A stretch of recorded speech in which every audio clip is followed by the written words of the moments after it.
Good morning, everybody. How are we doing? Sammy, United People's TV. What day is it? 18th of June. No, we haven't signed anyone else yet. I'm going to be speaking about the Premier League fixtures. Yeah, we play every team twice. Yeah, I know we play every team twice. Don't be a dick. We're going to run through United's first 5 fixtures. Yep. We're going to run through when we're playing Liverpool away, when we're playing City away, what the running looks like, when the difficult periods of the season are. We'll run through the full transfer list? The full fixtures list. You can let me know what you think in the comments. It is a tough start for United. Let's be honest, finished 15th last season. Everything's going to be a tough start. We're also going to speak a little bit more about Jadon Sancho. Rubbing my hands together. Because Jadon Sancho, leaving my football club this summer, it's literally the most important exit I think the club can do. I'm going to run through that. We'll speak about, unfortunately, Nick Cox looks like he's going to be leaving the club. Going to Everton, run through all the news. And you know what I'm going to be doing? I'm going to be speaking about this a bit more, all right? Read the whole thing last night, seen some dumbass stuff being said about it, and I'm going to speak about it. I'll do a lunchtime video on it today as well, in a bit more detail. But let me see who's here from the mods and the member gang. Lyle, you're a big fan of the shirt. I like the shirt as well. Right. Let's see who's here from the mod and the member gang. We'll get on with the show. Good morning to you, Ant. Nice to see you. Gungshi, how you doing, buddy? Carl, you're there. Stephanie, you're there. Josh. Everyone a big fan of the shirt. I mean, I'm looking forward to seeing that third. If they nail that third kit to look a little bit like this bad boy, be a big fan of that. Be a big fan of that. Hydro, good morning to you. We've got Giles, Jonathan, Kelly. We've got Loza. We've got Alvin, Imtiaz. Let's say hello to a few non-members as well. We've got Numero Uno, United Matters, Sticks a Lot, Kenny, Ron Fisher. How are we doing, everyone? Please get involved in the chat. But yeah, today, it's always, I tell you what, I'd rather not talk about next season yet. Truthfully and honestly, I don't want to talk about next season yet. I don't even want to talk about pre-season yet. Still got a month before I've got to watch United play a game of football. Sure, I'm looking forward to seeing Cunha in the United shirt, seeing our new transfers and our new signings and the new squad taking shape, etc., etc. And when pre-season comes around, I'm sure I'll be excited for it. But nah. I don't want to talk about next season yet, man. Right? Anyway, the fixtures have been released. I'm going to run through the full fixture list. But if you haven't seen this, here's United's opening 5 games. Kicking off at Old Trafford against Arsenal. The game's already been chosen for Sky Sports. Sunday, 4:30 kickoff. Arsenal at home to kick off the season. Ooh. That's a strong start. Then we play Fulham away, which won't be easy. Is Marco Silva still their manager? I swear he was getting linked with some jobs. Was he getting linked with like Al Hilal jobs? I don't know. I don't actually know. Either way, Fulham away won't be the easiest. Burnley at home. Is Scott Parker still their manager? He's getting linked with the Brentford job. Burnley next week. It depends whether Scott Parker stays there, I suppose, or not. If he stays there, that's going to be a grim game. Like, they conceded hardly anything last season in the Championship. And then we play City away on the 13th of September and Chelsea at home on the 20th. That's your first 5 fixtures. That's a toughie, right? Kieran, you're saying it down there as well. This here is, it looks a bit confusing. This is Opta ranking everybody's opening 5 games and judging by the level of the opposition who has the most difficult opening 5 fixtures. No prizes for guessing who's got the most difficult opening 5 fixtures. Bing! Manchester United. Arsenal are there instead. Oh, who cares? Arsenal at home to kick-start the season. So maybe we are going to see Gyökeres at Old Trafford for the opening game of the season. Wow, we just don't know what shirt it's in. Ricky, I will run through the full fixture list in a second, but let's just focus on the first 5 games. What's everyone think about that? You know what that tells me straight away? It's not like we needed more reasons or more justification for getting your transfer activity done early. But there it is, right? There it is. Believe there's an international break between the Burnley game and the City game. but don't start. Well, look, we started fast with Cunha, and there's more that needs to happen. But Amorim needs to be given everything. Like Amorim had to face this season, coming in mid-season, didn't want to come in mid-season, had to try and cope, try to adapt, and didn't really work, let's be honest. Didn't really work. Not in terms of the football. We're absolutely Jonas. We need to hit the ground running, man. It could be a good start, right? It could be a good start. Facing Arsenal at home, it should give an advantage to United. But we have to be able to start fast. So he needs the squad in time. He needs the full preseason with his signings. He needs the full squad there. I don't want to be seeing United, and we've done this so many times before, reaching August 23rd time going, I'll tell you what, lads, I think we probably need 1 or 2 more big transfers in now. Oh, yeah, should we actually start spending on the credit card? Remember when Erik ten Hag, we lost the opening game of the season to Brighton, we lost the second game to Brentford, and then the club went, actually, we've got 70 mil to spend on Casemiro, and we've got, how much can we spend on Anthony? Yeah, go on in, 80 mil as well. Out of nowhere, the club just decided that they could spend 150 mil, because why didn't you just do that 6 weeks ago? KB saying, can we move on? This is a mood killer. How many points does everyone think we're going to get from that? It's kind of hard to judge now because we don't know what our team is, right? Don't know what our team is. And like that point there, saying our best performances came against the top teams. City away. Liverpool away was the best performance we've had there. I admit it, in the last few years, let's be honest, there's not much to judge it against. Arsenal away in the FA Cup, down to 10 men. I think a lot of our best performances did come last season. My guess, if United could get 10 points from that, I don't think anybody would be offended. I think 10 points from that as an opening 5 fixtures would be pretty good. Chris, you're going 13 points. Jonathan, you're saying 9 points. A strong 4 points. I don't think it'll be that low. Either way, it's going to be a tough opening to the season, right? Now let's run through the full fixture list, okay? And any key dates we've got here. So this is Man United's full fixture list for next season. You've got opening 5 games there. Arsenal, Fulham, Burnley, City, and Chelsea. Then you've got Brentford away, and you've got Sunderland at home before facing Liverpool away. Now, the slight annoying thing about that Liverpool away game is this, right? You can see the date, 18th of October. That means that we go to Anfield. Hey, look, Abu, you're saying 10, Sam, 10 points, you joking? I said, well, no, that's optimistic me coming through. Hopefully our team is, well, we'll see how settled our squad is for that opening game of the season, and then we'll know how many points we can get. It's all just conjecture right now because the squad that we got is not going to be the squad that exists in August. So we'll ask the same thing again then. But look, we've got an international break between the 6th and the 14th of October, which means that we play Liverpool after an international break. And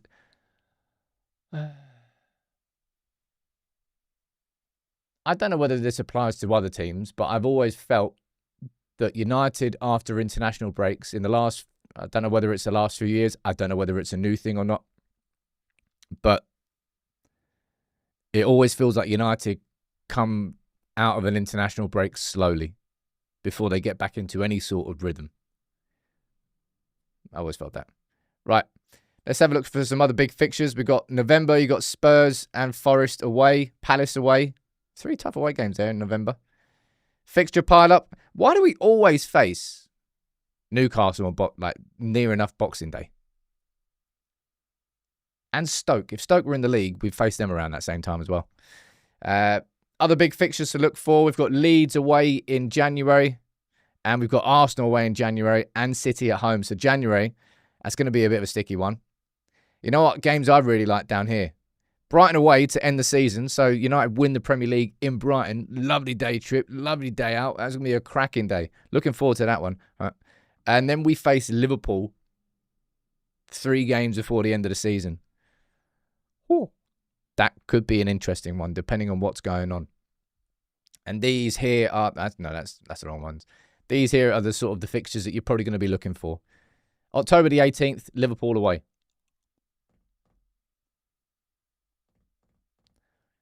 We face City away. We face Liverpool. It's a tough start to the season, man. Tough start to the season. United have just got to get the squad ready for him, man. Don't piss about. Give him what he needs. Get him what he needs. And time is just such a valuable commodity. It really is. It's something that happened at Sporting. Like if you speak to Sporting fans about how Ruben Amorim was able to change what he changed in that first summer, like so much change happened. If you haven't already, make sure you check that video out on the channel. It's like how Ruben Amorim was able to transform Sporting in one summer, because he did. There's evidence for it, and we sort of run through and explain it. But a lot of what quite a few people say about Amorim and what makes that preseason important is sort of like the time that he has with the squad, actually genuinely creating a bond between himself and the players, away from the pressures of being at Manchester United, of playing 3 times a week and the scrutiny that comes with it. That's probably one of the biggest reasons I was excited about Ruben Amorim, was sort of the relationships that he builds. He's known as a great communicator. He's known as somebody who does build those relationships with the players.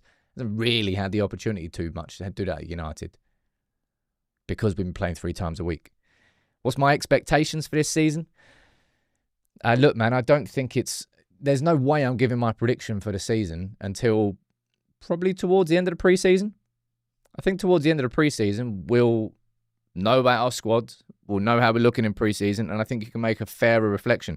I'd just be completely guessing at this point. What are we saying down here? Who would be your next sale after Sancho? Rashford. If I could choose. What are we saying down here? Imagine a title deciding showdown at Old Trafford. No, I couldn't handle that. Do you remember the nervousness you've had? Well, I can only speak myself. When we faced Liverpool in the Europa League, it was the first time we've ever faced Liverpool in a European game. I know it was Europa League, but it was still nervous.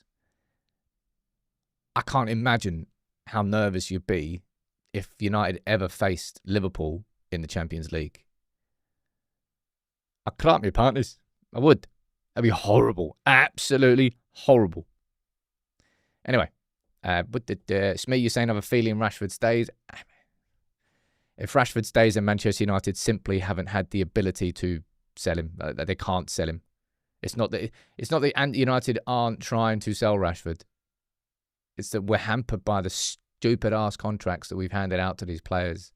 Sancho, Rashford, Shaw, even Onana. Onana, probably, if you look at it right now, we've paid however much for him, 50 odd million. He's got a massively long contract. I suppose it wasn't really that outrageous. The Onana signing wasn't outrageous. Whether you thought he was the right or wrong keeper at the time, and maybe there was a whole conversation around Diogo Costa or not, it just hasn't worked out to the level of the fact. Oh my God, it feels like United are going to be stuck with him. First 5 games will be terrible. All the teams are playing for all the teams that are playing in the Club World Cup. Well, that's not United. What else is saying down there? I saw Sancho and Anthony haven't been given squad numbers for the pre-season tour. You get squad numbers for the pre-season tour?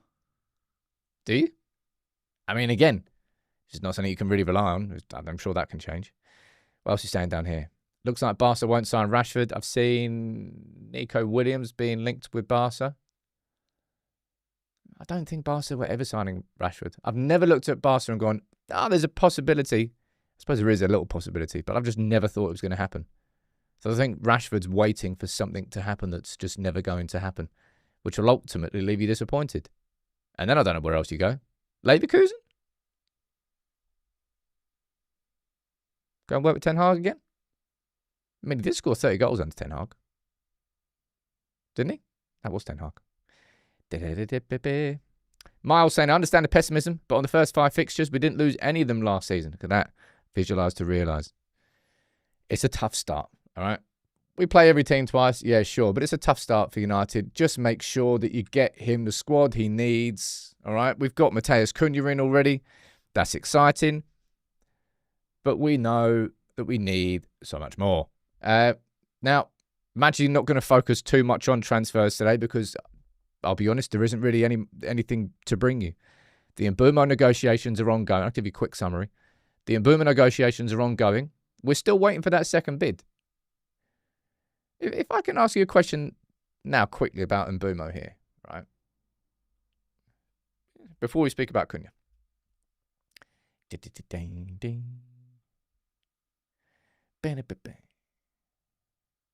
If you are new in town, make sure you drop a like on the video. It makes a big difference. It really, really does. Like, I know it sort of sounds like I'm just saying it for the sake of saying it, but it makes such a difference to the channel if you can. So please do it every single day. Gungshi, how you doing down there, man? Gifting 10. Good morning to you. How are you doing?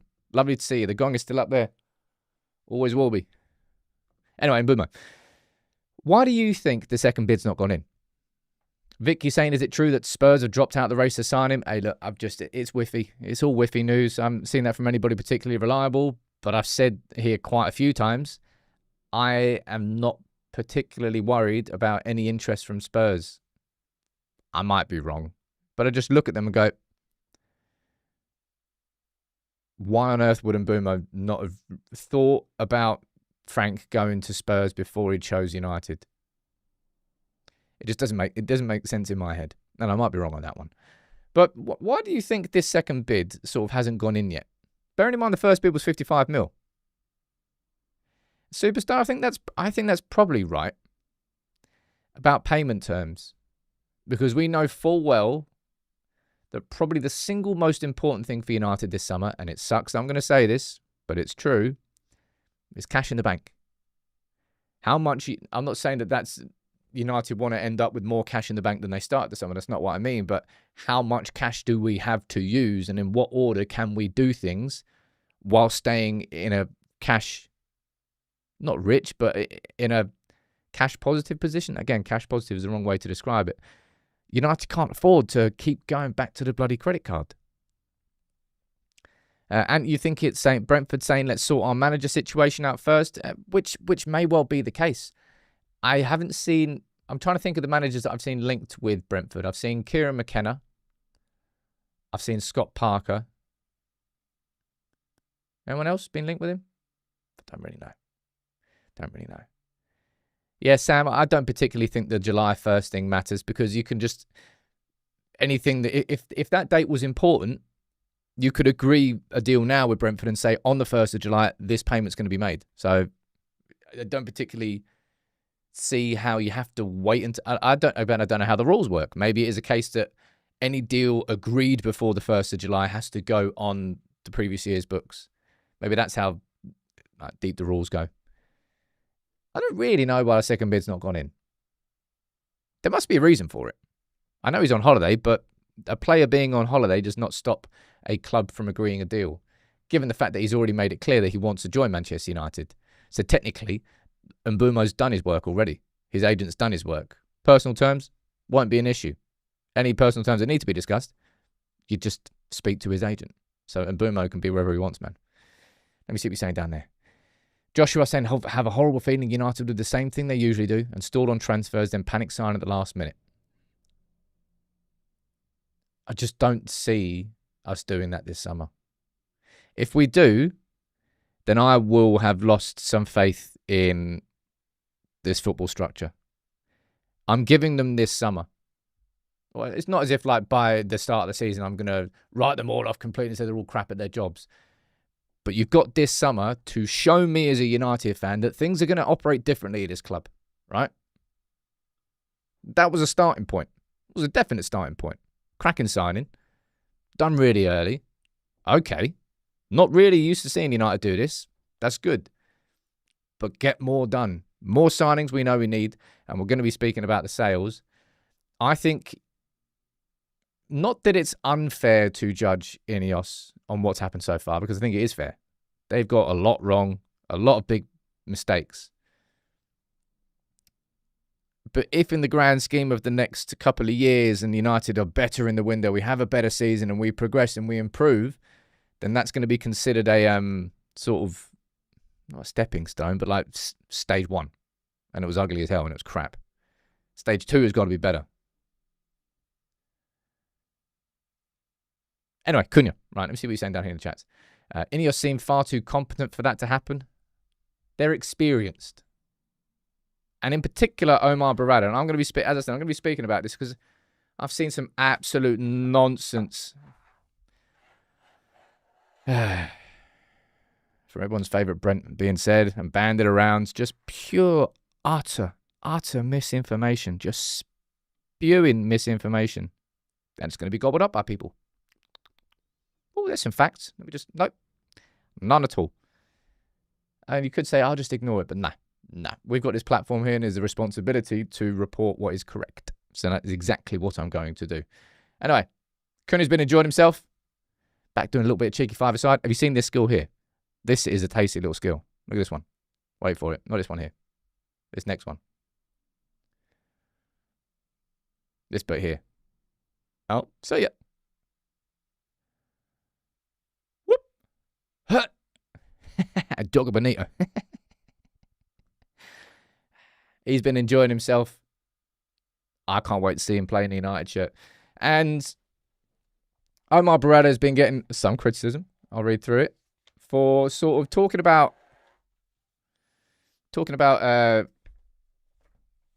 Cunha and sort of a Cantona comparison. This is what you said, right? I'll say this now, right? Not sponsored by United We Stand, but I've always been a subscriber. I've been able to chat to Andy a couple of times on the channel. 30 years he's been doing this. And this is a 7,500 words. So you'll see some quotes going around. There's on social media. Read the whole thing. Read the whole thing to sort of get an understanding, more of an understanding about who Omar Berrada is and sort of what he's trying to do behind the scenes. But this is what he said about Cunha. He said he's a player that I think fans are going to love. We can talk about his technical abilities and he can play in the 3 different positions. He's a playmaking, attacking midfielder. He can score goals. He can make assists. I think he's going to lift people off their seats. He's got a bit of swagger about him. Let's get a photo up there. That people are going to really like. Dare I say, Cantona-esque. Now, we've already... I wouldn't say I did any Cantona comparisons in terms of Cunha, but I'm saying that we need more villains is what I called it, right? We need more villains. People who absorb being kind of hated and scorned. And instead of it being something that scares them, they actually go, well, you know what? Yeah, fine, do that, man. I like that. Fuel. Makes me a better player. Cunha does strike me as someone who has that swagger. Somebody who will, instead of using the United shirt as something to weigh him down, it's actually going to be like his superpower that he puts on. Adriano saying, what book is that? It's the latest United We Stand. That's what it is. It's got the full interview in with Berrada. You can see it up there. And that's what I'm reading from. So it's United fanzine. The UWS online? I think that's the website. Let me find out the exact website. I'll share it with you now. There you go. Right. So you can subscribe to the fanzine here. I'll drop this down in the comments. And if you want to, you can just get a digital version, right? How much is it for one copy? I think it might be 30 quid for 10 copies. Not sure. You can check out on the website. Anyway, still buzzing about Cunha. William, you're saying Cantona-esque as being the catalyst, right? That's what we can hope about Cunha. Because Cantona, when we signed him, we know what happened. We finished second in the league. He went to sign Cantona. Boom, he was a catalyst that sort of took this team from here to... took this team from second to first. We're hoping that... my finger is a Premier League table. We're hoping that Cunha can take us from here, probably next season, not being greedy, to about there, right? And then the season after, probably to about there. The season after that, we win the league. You can hope. But we need more than him. But I can understand why Berrada sort of used it's not the Cantona comparison, it's the catalyst conversation. It's the people that inspire change. And that's what catalysts do, right? And that's what you have to hope for this season. That change comes, that melts like this man are replaced by people like him. Melt, man. Melt, man. Let's speak about this melt. Gary, thank you for gifting 5 memberships down there as well, dude. And ladies and gents, what I'm going to be doing in the lunchtime video today is I'm going to run through this full interview. There is so much more in here that hasn't been put out on social media, obviously. I'm not going to run through it word for word, bar for bar, because I think that'll be very unfair on the work that's been put into this. But I want to tell you some more about what Omar Berrada said about his vision and why Omar Berrada has actually got faith in his vision. And you tell you what, I'm actually going to say this now before I speak about Jadon Sancho, because Jadon Sancho is going to get on my nerves. Hate talking about that bloke. I really, really do. Because I've seen Omar Berrada get slammed for this. Again, just Brent spreading noise. Now, people are going to be like, oh, Sam, don't do this. Don't go after. With the platform that size, you influence fans. You influence how fans feel about the club by the information you present to them. So there's a responsibility for platforms of this size. I've seen him absolutely having a go at Omar Berrada for being delusional and having a vision of winning the league by 2028. We have been through so many years of our football structure above us. It hasn't really been a football structure. It's been accountants and Glazer stooges. Living in the shadows, not speaking out. So now we get communication and then bam, slam.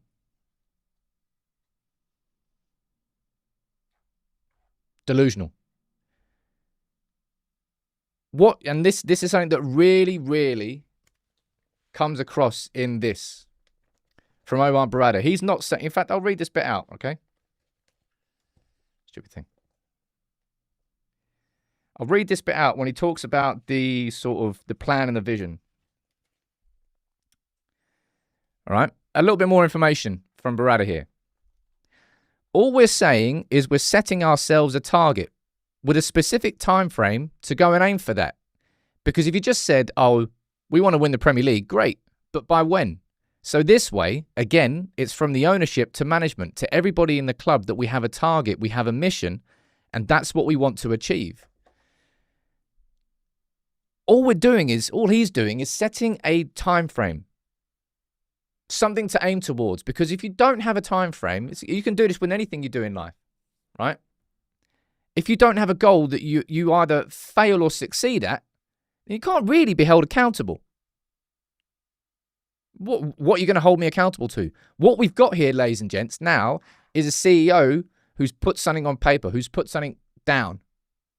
This is where we're aiming for. This is our target. This is our time frame. So now we as fans, we have something we can hold them accountable to. You said this by 2028. How is this allowing that to happen? He's actually made his job more difficult by saying that. Like shit me, man. What do you want him to come out and say? We are crap. Finish 15th, lads. Next year, woo, we might finish 11th, but don't get too optimistic. Well, you know exactly what the reaction to that would be. Oh my God, a CEO that shows no ambition. Blah, blah, blah, blah, blah. Angry at hot air. Angry at everything that can possibly be angry about. And people, fans, there's so many that take that as gospel, and it just pisses me off so much. I actually think that Berrada's got quite a bit wrong in his first year. And I'll run through all of those in that reaction. This isn't a PR stooge. This is just an open 7,500 word interview with the CEO of our club. Yeah, find me another time that we've had that in the last 10 years. It's And there's something really important that you need to understand about Omar Berrada's career so far, which would explain to you why he's got the self-confidence in himself. And once you understand that, you'll be like, all right, okay, I understand it a bit more. I'm going to do that in my lunchtime video, but it just pisses me off, man. I think it's just... right. Yeah. Rant over, I suppose. Anyway, let's speak about something that... Jadon Sancho. Melty McMelt. Good news is, right, United are prioritising selling Jadon Sancho on a permanent deal before opening the door to a loan. And that's good news. I want this... It's what United need to be doing this summer, and I've spoken about it. I still fear... I think United have probably got more chance of selling Sancho on loan. No, sorry. Of selling Sancho on a permanent deal than we do of selling Anthony on a permanent deal. Because I just suspect that we're going to get lowballed by Real Betis to the point where we're going to be like, well, no one else is coming in. We're probably going to have to accept a loan with an obligation or just a much lower fee. One of those two things. Sancho, as annoying as he is, will still be an enticing prospect to quite a few clubs. I might be wrong.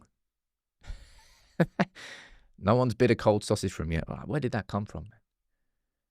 One of the roguest things that's ever come out of my mouth. Anyway. Sell him. Please. I think I've seen figures around 20 million. Man, I'd take that. I'd take that. Someone down there saying it's my birthday, Sam. Please shout me. Happy birthday, dude. He didn't say your name, so I can't give you a shout out. There you go. Do you think 20 million for Sancho is unreasonable?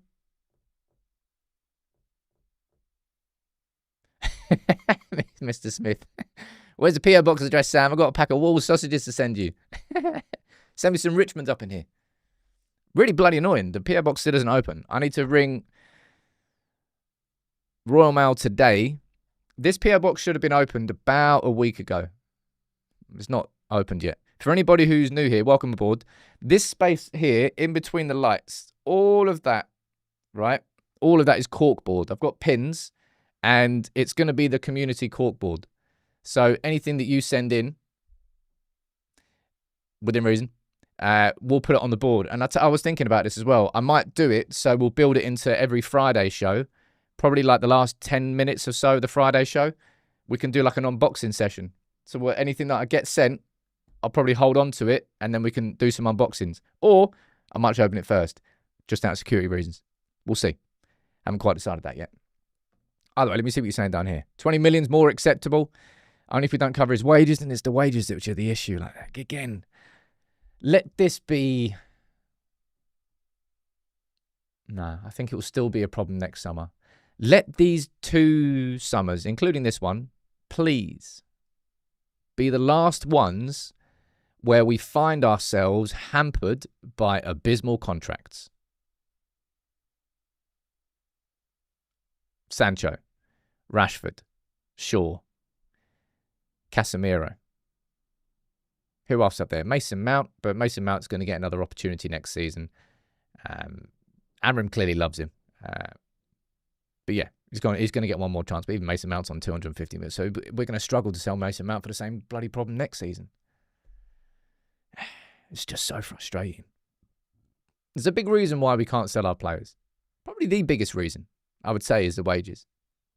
I know that the players themselves are not particularly attractive to other clubs, but it's the risk that you have to take with the contracts that come with them. Let me see what you're saying down here. Ron, I've heard nothing about Saudi clubs being linked with Sancho just yet. We've seen Napoli get linked with him. Has anybody seen anyone else? If we go to the leaving whiteboard, what have we got down for Sancho? Napoli are interested in signing Sancho and have inquired. That's kind of about where we're at with Sancho. I haven't really heard too much. I think there will be other clubs. Chris saying Mount is fit now. If he does great in pre-season, we can still sell him before the September the 1st. Mason Mount won't be sold next season. Mason Mount will have a season. And if in that season we get a full season of Mason Mount and we get a player, then we might have something on our hands. But if I was to predict what would happen with Mason Mount next season, I would unfortunately predict a repeat of what's going to happen or what's happened this season. I think it's just it's frustrating. It must be frustrating for him. Carl, you take a packet of wet biscuits to get Sancho out of United. I'll take a packet of dog biscuits to get him out of United. 1 second here. I'm going to have to give you a little cheeky timeout down there, Mr. Mohammed. Even if you're saying a compliment on the channel, you're spamming it. So you're now not going to be saying anything for the next 30 minutes. Big question is, says Steve, who would want a toxic melt in their squad? Toxic melt sounds like some sort of chew it. Do you like chew it sours? The green ones. I used to love them. Want some sweets now. Chewy sweets better than chocolate, right? Everyone knows that. Napoli and Dortmund. Look, Dortmund aren't going to do anything with Sancho. We know that. They're just going to flirt with him and then go out with his mate. That's what Dortmund are going to do. Absolute tease. Romano said Napoli are keen on Sancho and more clubs are in the race. That's what we've got up here. Well, we could technically pay Sancho off, but it's not where like we're talking about our club making smart decisions and making decisions which keep us with as much cash in the bank as we can possibly have this summer so that we can make signings. Paying Jadon Sancho's contract off would not be a smart idea. That's not going to be... On paper, it sounds cool to us. If we were like playing Football Manager, we'd be like, sod that, just kick him out. Just get rid of it. Get rid of him, sorry. It makes sense, but it's just not... It's not realistically going to happen. I think we spoke about this before, and Ronaldo was mentioned as a contract that was terminated. I think that was by mutual consent because he just completely and utterly breached his contract by saying what he said in the Piers Morgan interview. I can't remember who the second one was. But it was somebody else too. But Ronaldo was an example of it. What was he saying down here? Let's do money plus Sancho for Osimhen. And I spoke about that in yesterday's video, actually. Now, if I had to have a prediction, do I think we'll sign Osimhen? Not unless United can find a compromise. I think there has to be a compromise for us to sign Osimhen. And I don't see the compromise being Napoli. And this is what I ran through in the video. I ran through like 5 options, like hypothetically. Right? 5 options. Number 1, Napoli reduce their demands for Osimhen. I don't think they will because he's in demand this summer. Like Galatasaray want him. Obviously, Al Hilal wanted him. 75 million euros is the price. I don't think that's going to be reduced. So you rule that out. Number 2, Osimhen lowers his demands. It's not impossible, but up until this point, that's not been the case. So if Osimhen was to lower his demands, Chelsea might come back in and be interested for him. Liverpool might be interested in him. Other clubs might be interested in him. It might spark a race. It could happen, but at this point, it's not happening. So then the other 3 things I talked about were player trades. And I said Garnacho as the first one. And it makes more sense to me. Most sense, really.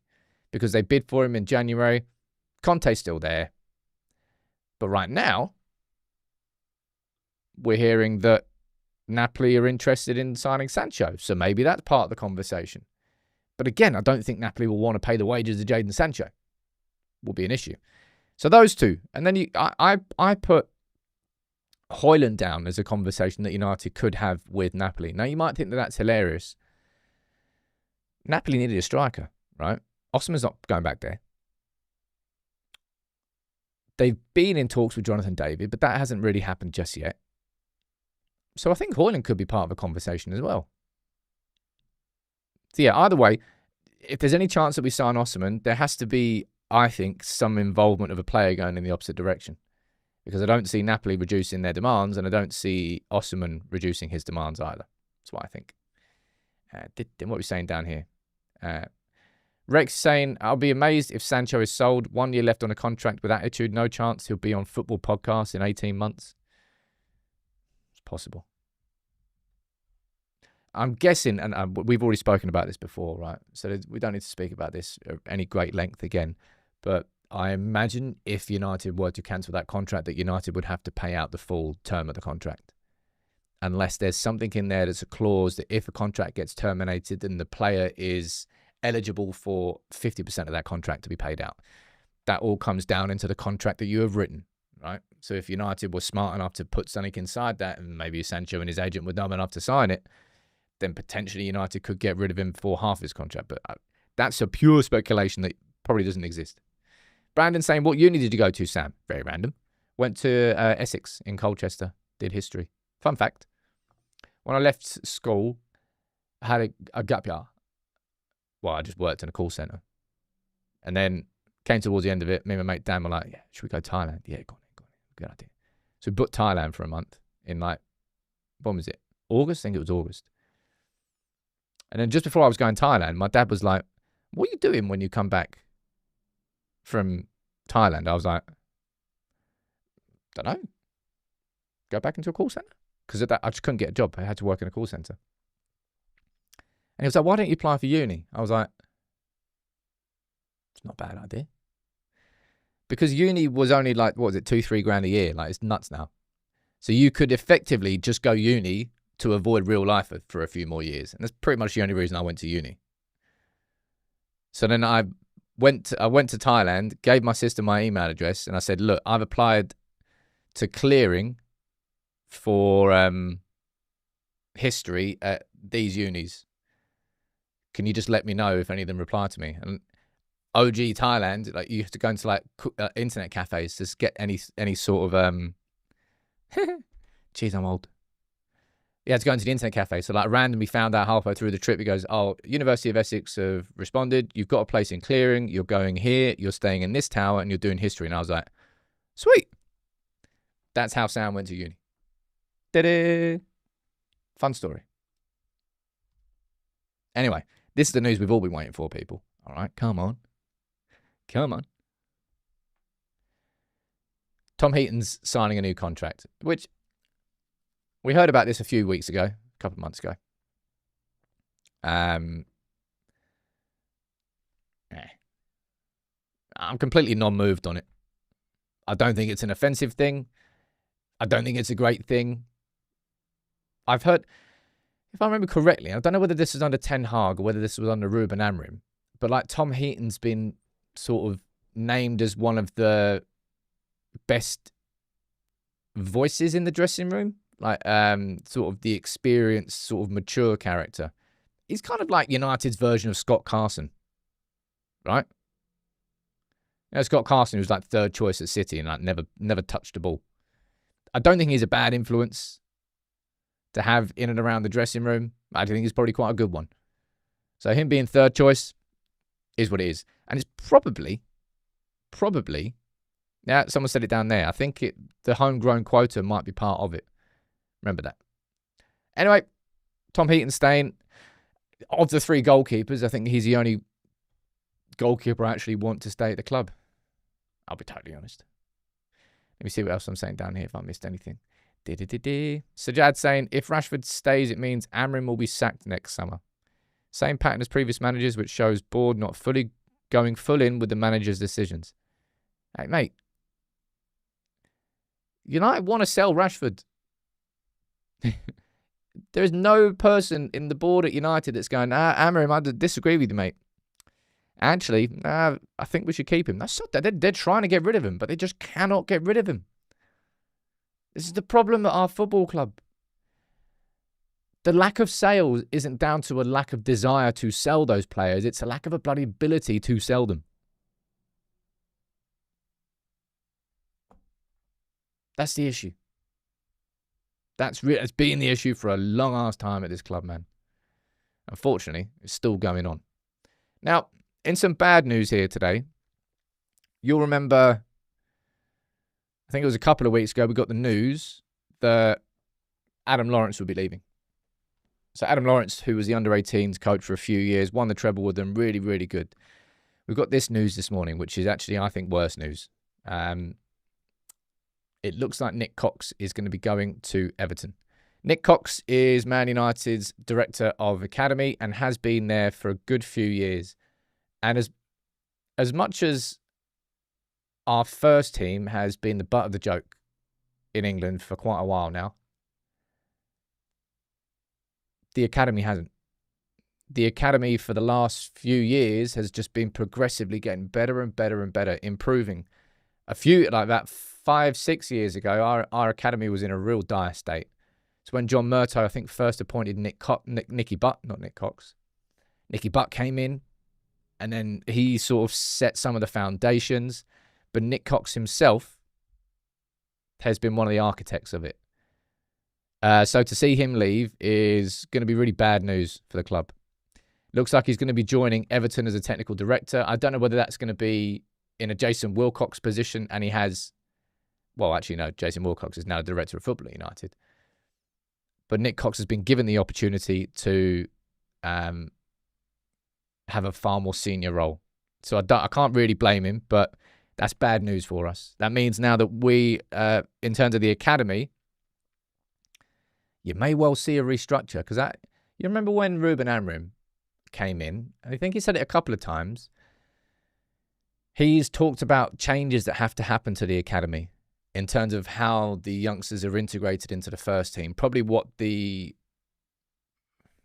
pathway is. I don't know what don't know if you want to describe it like that. I've no idea what's going to happen. I imagine we just get a new under-18s coach in and we get a new academy director in. But that's a big loss to us. James is saying, who would you get to replace him? Going to have to do some proper research into that. Would strike me as not the sort of appointment that you make internally. Might be wrong on that one. We'll see. It's definitely not the money for Nick Dean. It's the fact that that's a massive career progression. In the same way that Omar Berrada was at City and he was the, I think, COO under Ferran Soriano. United came in, offered him the ability to be CEO, to be a man at the top and to lead this new era for United. It was like, well, it's an opportunity I couldn't refuse. And it was actually a class comment. Probably one of my favourite things that I read in the Omar Berrada interview.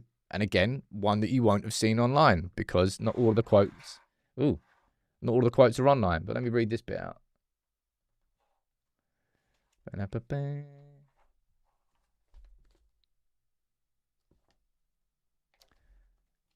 There you go. This was the question, right? He said, Andy said, why did you take the job at United? Things seem to be going well over there at City. He said, things were going well at City, and I had a very clear path of where I was going to be, or where I was going, and my future role at City. But when the opportunity came, I did not hesitate. Being given the opportunity to be part of a team that is going to help turn around this incredible club is unique. I was not going to let that train pass by. I would have regretted that for my entire life if I said no. And anybody who's been a part of the United People's TV community for long enough knows that I've been saying this for so long. That as players, as members of staff, as anybody linked with the club, to be part of that team that actually takes United back to the top is a career-defining legacy and should be the absolute driving force. So we've got confirmation there, written confirmation that that's the mentality of our CEO. And the CEO is in charge of the director of football, is in charge of everybody below him. So the person now that everyone's looking up to has that attitude. Previously, we've had bankers, we've had accountants, we've had Glazer stooges at the top. And their attitude has been, well, as long as he's happy enough with the money he's making, then I'm fine doing what I'm doing.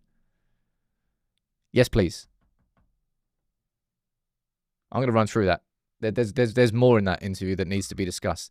And of course, there's negatives. One of the big things I think that Omar Berrada ballsed up with is kind of everything to do with tickets this season. Unconsulted ticket price rises, moving fans, moving long-standing fans from seats just for a little bit of extra cash. I don't think the damage to the relationship with the fans was worth the money gained. I think he got that wrong. And there's other things he's got wrong as well. And ain't nobody saying he's had a perfect start. We just bloody finished 15th. Anyway, it definitely warrants a full video actually discussing what's written down properly. Right. I'm going to wrap that up for today. Going back to the headline of the show, these are the opening 5 fixtures.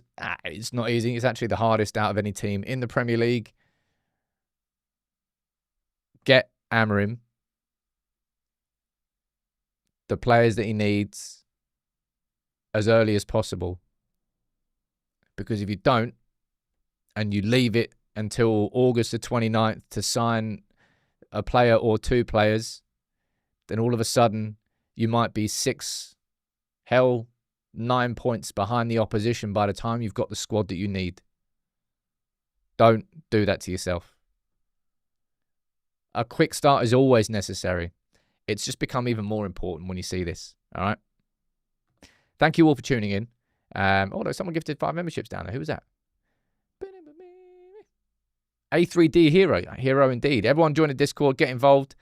And I promise you, I'm still working in the background now on hiring like a head of community for United People's TV. You know the way I sort of, the vision I see it now? Everything we've built here together has been class. Look at it. Look at it. Look how great that is. And we've got a home for our live shows and what we're doing here. What I want to get now is this upcoming season to be the season where United People's TV and we get a presence in the real world. We're going to do meetups between United People's TV subscribers, save for the Arsenal game, for the home game of the season, for the first home game of the season. Why can't we do a United People's TV meetup in like 4 continents, and we organise it so that there's a bar that United People's TV fans can all go to around the world, and we can organise it for them. Maybe even put a little bit of money behind the bar. I don't quite know how it will work, but I think what we've got here is one incredible global community. And I think we have the ability now to make loads of little local communities, and you can actually meet up, make some pals, all United friends in your local areas. I think that'll be class. I think it's possible, but I need somebody to be able to help me make it happen, if you know what I mean. So that's sort of part of the ambition and vision I've got for what we've got coming up, which will be cool as hell. All right. Thank you all for tuning in. Take it easy. All right.